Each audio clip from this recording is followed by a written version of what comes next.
Welcome back to Game Time. I hope you guys enjoyed your spring break. We were gone for a week, but we are back now. Yes. I was stuck in Myrtle. Well, not stuck, but I was playing baseball in Myrtle. That's right. And Owen. By the way, congratulations on the trip. You guys went 4-1. 4-1. Hey yes, now. Thank you. I was in Berlin. That's right. Guten Tag. Yes, Dankeschön. Yes. It was a good time. Even though I left my wallet there, I still have my debit card. I just need to get myself a new ID, a new student ID, which is no fun. School going to charge me $300 for that new key because college is not a scam. Hey, Gavin, it is great to have you back. I'm back. Welcome back. I didn't get the boot after 1 week. That's right. Happy to be here. Welcome back. Always How was a pleasure, your spring break? gentlemen. It was pretty good. I didn't really do much, but I took the time to relax, and that was much needed. So relaxation. Yeah. Yes. Another testosterone-filled episode of Game Time. That's right. You might be seeing more of Gavin, especially when the baseball season starts. But we'll get to baseball in a little bit. Because first, the NFL season is underway, people. Let's go. It kicked off with a hectic free agency, which started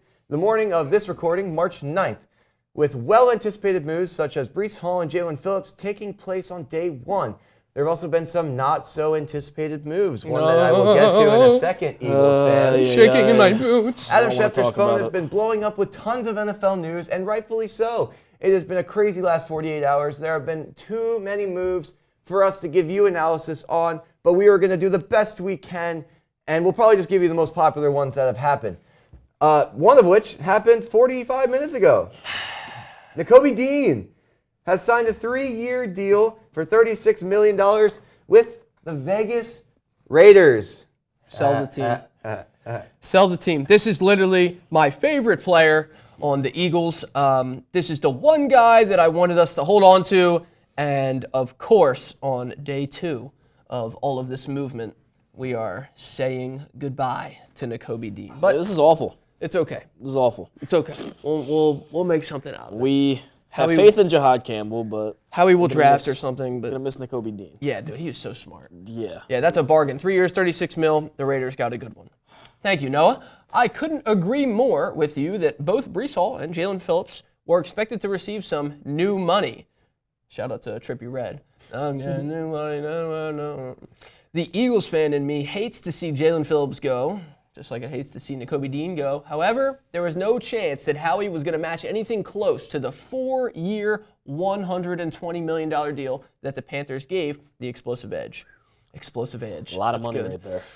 Poor Breece Hall, on the other hand, got franchise tagged by one of the worst franchises in all of sports, leaving the league's media wondering about the player's mental health. Hang in there, Breece. He's being held hostage. Okay. In other running back news, the Kansas City Chiefs have signed Kenneth Walker on a 3-year, $45 million deal. Wow. Coming on the back of that big-time Super Bowl performance. Wow. I believe he'll be worth every penny, health permitting. Clemson Tiger Travis Etienne has been signed to a 4-year, $52 million deal with the New Orleans Saints. Goodbye, Camaro. Hello to Etienne. Arguably the biggest move of them all, though, has been Raiders defensive end Max Crosby. He has been shipped over to the Baltimore Ravens for only 2 first-round picks, which are probably going to be, not too early considering the Ravens usually have some success. Lamar adds a killer to his roster, and Joe Burrow has another reason to hate his life in Cincinnati. That's for sure. Joe Burrow might be dead by week 4. Yeah, that's poor guy. That's very possible. This poor guy, man. Alrighty, in other news, the Colts have been very active. First dishing out loudmouth Philly native Zaire Franklin to the Green Bay Packers. Shout out. After freeing up some moolah, they were happy to extend Alec Pierce to the tune of $114 million for 4 more years. That's a lot of money. This move surely guaranteed Pierce would be the wide receiver 1 moving forward, as the Colts sent Michael Pittman Jr. to the Steelers for some late draft picks. In other wide receiver news, Mike Evans has been signed by the 49ers for 3 years, $60.4 million. Wow. Hopefully Mr. 1K can stay healthy out in San Fran. Not sure if you guys remember this, but they actually practice inside of an electromagnetic field out there. Wild stuff. Wild stuff. Wow. That is wild. And in other news, Hawk Tua turned the ball over, has finally been released by the Miami Dolphins. Yes. With the release comes a cap hit from hell. Oh! Holy moly buckle for this one. Miami will take on a $67.4 million hit in 2026, as well as a $31.8 million hit in 2027, holding $99.2 million. That's a lot of money. Wow. Hawk Tua ended up in Atlanta the next day as they signed him to a 1-year deal at the QB position. It looks like Malik Willis will lead the charge down in Miami next year. as he proved himself in the second half of the season with Green Bay. And Willis has been signed for 3 years, a deal worth $67 million. Double 6'7" in there from the king Wow. himself. Wow. That's what I'm talking about. Let's go. That was good. That was good. He snuck in not one but two. What Oh. what a crazy start to this offseason. The Alec Pierce number jumps off the page immediately. Thank you, Christian. 114 mil. So if you remember, they had Yeah. Michael Pittman, 3 years, Yep. 70 mil, and in order to restructure all those M's, they've sent him to the Steelers, and they've given a bunch of money to Alec Pierce. Yeah. I say this whole thing started with Christian Kirk going to the Jaguars for all that money a couple sure. years back. That was like, that was the start of the turmoil that has become, let's pay wide receivers more money than Let's God. pay anybody. But- Because once the receivers started getting all the money, now the quarterbacks get more money. Yeah. Now the running backs get more money. Even the tight ends get more money. Not the linebackers, though. No. Nakobe Dean, 36 No. mil, man. I mean, I wish Jerry Jones jumped on that Nakobe Dean thing. I know I've been preaching that for a while. I'm glad he didn't. I would have hated that. But does that mean Dude, imagine that guy became a Cowboy. Oh, my God. That would be, I don't even that would wanna be the think missing about that. piece, though? Him and Minka, who is now in New York as well. It seems like Yeah, it seems like the guys- lower teams, Raiders, the Jets, even the Cardinals kind of got into it a little bit. They seem to have money to spend now. The cap did break was it 2 or 300 million? I think it was 300 million. I think it finally went over 300 million this year. That gives all those teams that had just as much cap space even more cap space, and now they're finally trying to make something happen. So 301.2. yeah, 301. That's a lot of money. That's a lot of cap. And it seems like the Jets did that well. And it seems like the Dolphins might be doing that soon, considering they shopped everybody. Everybody's gone. Even their fullback, Alex Inglewood, he's gone. Crazy, man. He was one of the better fullbacks in the league, though. You expect him Yeah. to be on the move. I wanted to ask about, I know you said that the Cardinals made a move with, they did get Algier. They're shoring up that running back position. They've had a lot of injuries there. Yep. Another team that had a lot of injuries that we don't like, the Kansas City Chiefs with Kenneth Walker. Yeah. Now, this is one that I think could put them back on the map. Because remember, Definitely. they were winning those one-possession games. They were getting all the calls. And then last year, all of a sudden, They lost them all. they weren't. It was Yeah. the Broncos. So I think that the K9 move is going to be huge for all those Kansas City Chiefs fans out there. I know my sister likes to watch the Chiefs because of Taylor Swift. But Most people do. I think Kansas City is inevitable, so I'm not going to be surprised if it only takes them 1 year to bounce back and get back into the playoffs. The real question is, how will Mahomes be after he gets back from his injury? yeah, That's the big question. That is the big that question. is a big question. Do I think he's got it in him? Of course, it's Patrick Mahomes. He's It's a Patrick dog. Mahomes. It's going to happen. We haven't seen But- this kind of adversity before, though. I mean, That this is is true. this is True. this is going to be Uncharted territory. a big test. Yeah, Yes. this is going to be a big test. But you saw how K9 played in the Super Bowl. I'm just as surprised that Seattle didn't try and get their hands on it. Do you That think they're just is- perfectly okay with Charbonnet? I guess either- so, man. Charbonnet- But like, it's ridiculous. You just let yeah. the Super Bowl MVP walk. Charbonnet's Yeah. good. He did pick up an injury, but letting that guy walk is Absurd. something else. Crazy. How do we? One last question. We'll move on. With the Jets and the Raiders signing all these players, really trying to put their team back on the map. I know the Raiders actually have a way better shot than the Jets. Do we think the Raiders turn their season around? They have the number one pick. They're probably going to take Mendoza. They have Genty. They have Brock Bowers, and now they have all these stars on defense too. I think it wouldn't be far-fetched for them to be in the mix this year, especially if Mendoza is always cracked up to be. Yeah, especially now that they have another person we did not mention. What's the center's name? I know they signed Jalen Naylor too at the wide receiver position. Jalen Naylor at the receiver position, and then they They got grabbed Linderbaum at the center. they grabbed Taron Johnson from the Yep. Bills. So look, I'm with you, man. I want to see Mendoza lead this team to some wins. That'd be great. He's got a great personality. Real Love quick seeing before we that. move on from the NFL, Jags are shopping Brian Thomas Jr. Shocker. Expect him to go on the move because I think that they're putting their eggs in the Jacoby Myers basket. Okay. And obviously Rashawn Gary Yep. making his way to Dallas. They're looking to improve on that front four. Yeah. Also, the Commanders signing Odafe Owe for $100 million. Yeah. So now they're getting another pass rusher into the NFC East Yep. that is going to cause even more problems for an injured and old Eagles line. I just wanted to get that out there because we got the Cowboys fan here, and they're doing moves for pass rushers and run blockers, but the Commanders are too, which is not good for us. Yeah, I don't know if Howie's taking a nap or not right now, but he should really do something. It's still a long off season. I am very glad that Jerry Jones is addressing the defensive line. I do think that we need to sign Jadeveon Clowney eventually at some point because he played really well for the half of the season that he was there. I'd love to see what a full season turns out for him. But I also wouldn't be mad if we signed Trey Hendrickson. I think we are one of the favorites for him. After the recent signing, I don't know if we're going to take him anymore after what we did, but you never know. I hope that we dip into the linebacker pool a little bit. I know a lot of the top linebackers are gone now, but they're saying that the Trey Hendrickson thing is a three-team race. They like the Colts, they like the Bears, they like the Chargers. Yeah. I don't know that he'll end up on any of those teams, but I mean, a valuable pass rusher is big in today's game. And actually, that guy you mentioned, Tyler Linderbaum, the center, CBS has him as the #1 free agent that was available. So, really? Yeah. So I mean, he's one of the best centers in the NFL. Interestingly, I would have thought that was going to be Max Crosby, but interestingly enough, he wasn't a free agent. They traded for him. Oh yeah. That's right. That's Two right. firsts, by the way. He was trying to get out of his Two also, firsts. I want to talk about Lane Johnson. Why did you tweet at Max Crosby? Why'd you do that? If nothing was going to happen, why'd you do that? We just like everybody else, we at the desk saw the eagle emoji a little while back. Oh, I saw that. And I'm thinking that maybe this was a little Twitter fun, like a little. Yeah. He did the eagle, I mean, he always does like the diamond and the eagle emoji in like all his tweets. Yeah, before like he was linked to the Eagles. So I didn't know that he. But Lane Johnson, why'd you play with us like that? Why'd you do that? I really thought something was going to happen. Yeah. But no. He wanted to take the buzz off of his age and the fact that he's probably retiring. So yeah. Oh well. We have a long off season to go before the NFL season starts. Everything's been stirred up, and I'm sure more will be stirred after we record, and we're gonna be like, oh, why couldn't we talk about that? Exactly. But we will see. We were gonna move on to baseball, baby. The WBC is baseball underway. Yes, it is. I love the WBC, man. I talked about it a few weeks ago. This tournament is electric, and that is what this tournament so far has been. The big standout powerhouses have been on a tear. Teams like Japan and the Dominican Republic are off to hot starts.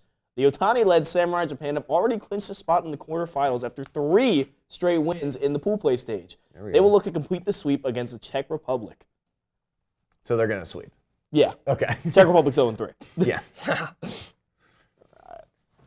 No, it's definitely crazy. They did lose. The Japan only beat Australia by 1 run. The other day, that's a little wild. That's a little concerning, but that's good for the U.S. Realistically, the scariest thing about Japan is their pitching and Otani. Yeah.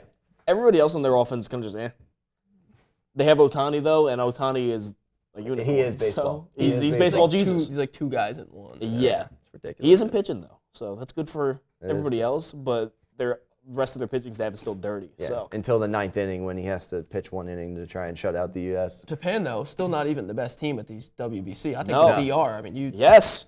The Dominican Republic has won all 3 of its games in commanding fashion. Also clinching a spot in the quarterfinals in this 3-game span. They put up an insane 34 runs. Goodness gracious. Wow. These guys literally just hit dingers and emote on the field the entire game. That's all they do. That's good. They live, breathe baseball. Everything baseball in the DR. Yes, they do. Right. And one more powerhouse, of course. Oh, the United States.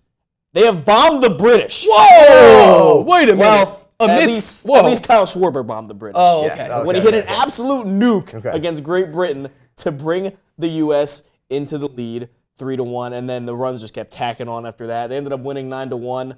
Yeah. That ball went 500 feet. I don't care what StatCast said. It said like 427. That ball went 500 feet. Yeah. See ya. The USA will look to clinch their spot in the quarterfinals against Mexico tonight. It will be the young Paul Skeens taking the mound and leading the way. Paul Skeens, my faith is in your hands. Yes. You got this. Paul Skeens Paul Skeens will save us. Paul Skeens is an American hero. Yes, he is. He is. Unlike Terry Scooball. And not because he's with Livy Dunn. It's because he's a tremendous pitcher. Hey, bro. Paul Skeens Although put it Livy does Dunn help. on the map. Yes. That's true. Another team that must not be overlooked at this WBC is Team Venezuela. Oh, They've no. clinched a spot in the quarters thanks to the modern-day Ted Williams. That's right, I said it. Luis Arias.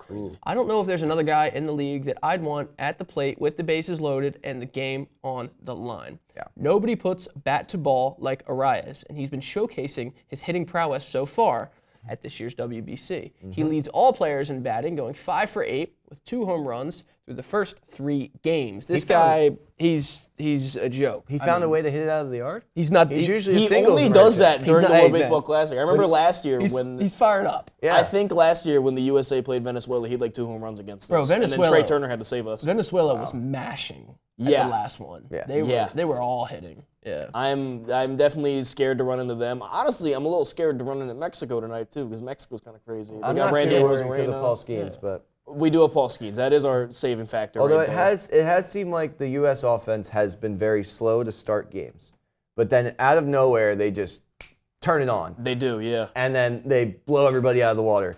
Because in Great Britain game, Scooble gave up a bomb first swing or first at bat, and then after that the pitching staff went 9 innings, 2 hits, 17 strikeouts. Yeah, they locked Yeah. in. Crazy.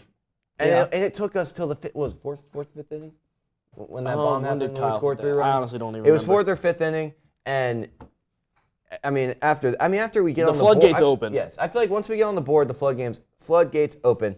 But will we? The only question is, are we going to get to that point?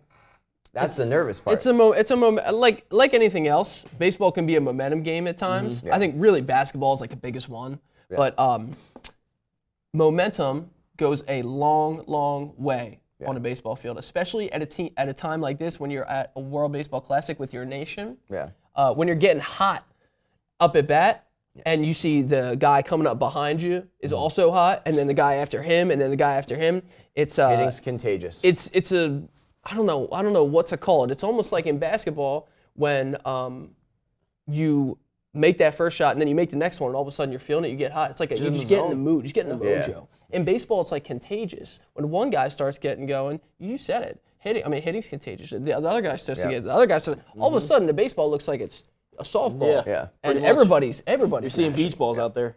So I mean, we know the USA can do it, but if Mexico gets hot against us or in the next Yeah, I round, mean, they beat us in pool play last World Baseball Classic, but that was like before we were really locked in. Bro, The Rosarino's- lock-in game was Rosarino against was batting like last time. 500. I at the think- last Yeah, one. The guy's Rosarina a is freak. crazy. He's so good for Mexico. He turns it up for Team Mexico. I'll say that. I think we have a really good shot at beating them. I think we have a great shot at going. I think we do too. This is one of these 1 through 9, the scariest lineup I've ever seen. Probably the best one in my lifetime. I've yeah. never seen With the anything USA? like it. Yeah. Okay, because I was going to say the Dominican Republic's 1 through 9 kind of fights with ours. I mean, yeah, but dude, I mean, ours is just. It's like Canada with hockey. Yeah. Like, you know what I mean? The DR is always going to have the best players. They always Yeah. will. However, Team USA is right there. Yeah. We all got homegrown guys in the MLB too. Baseball is it's America's gonna be- pastime for a reason. That is very true. Another team, I know we play Mexico, and that's like the concerning game, but we can't, we also, the next game we have Italy, we can't look past them either.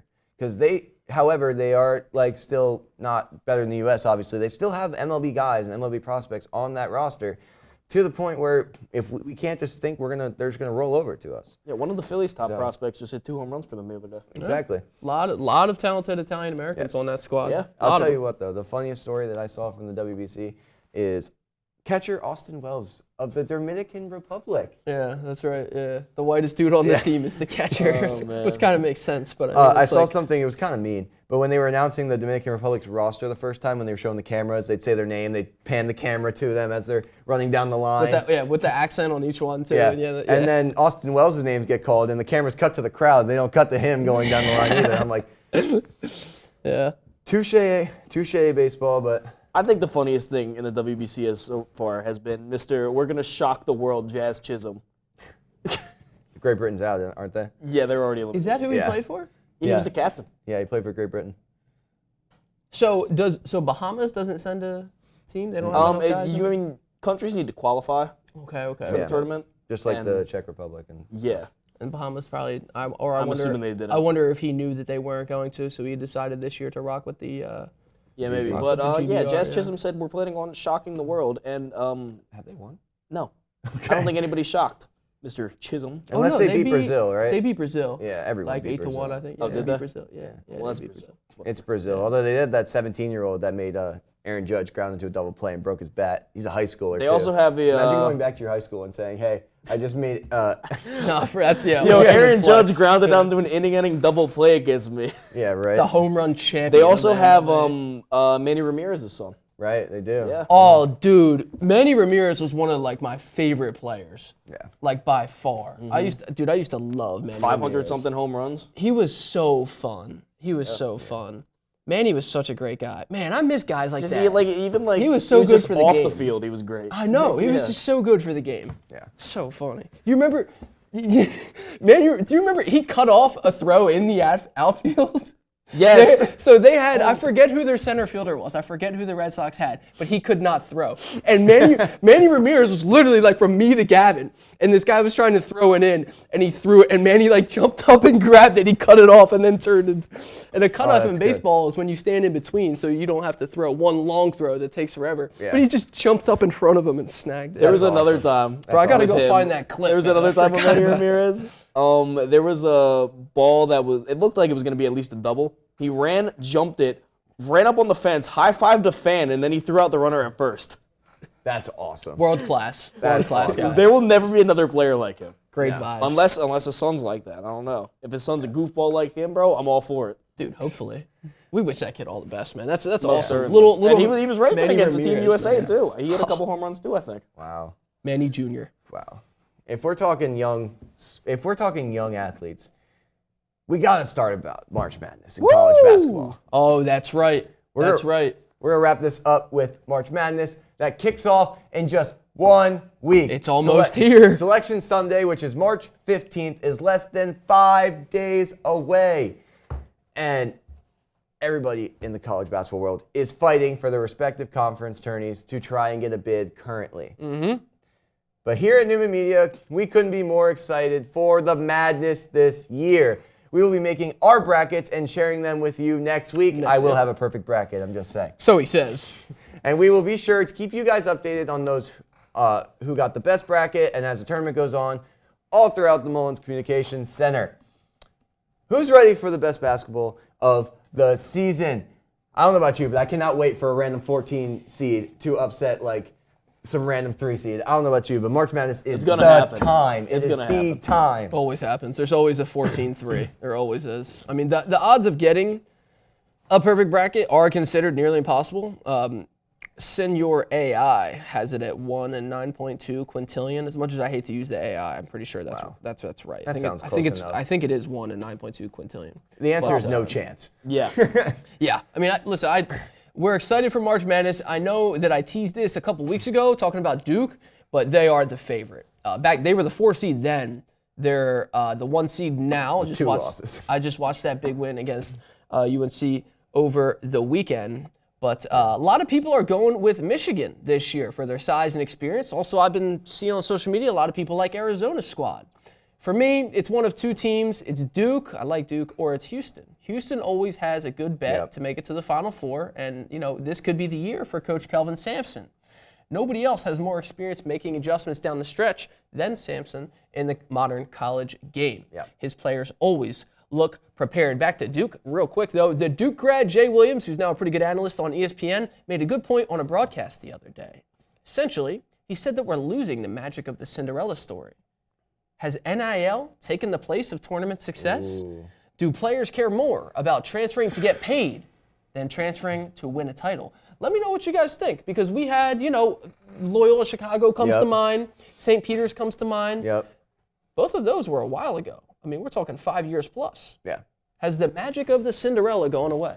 I mean, at a time where, NIL deals are, the biggest thing you can get as a college athlete, the money's there. Yep. If you see the money's there, I feel like you're going to go for it. And I feel like that kind of sucks because I feel like you should always prioritize winning over money. I mean, money's definitely important, don't get me wrong. But, the feeling of winning, too.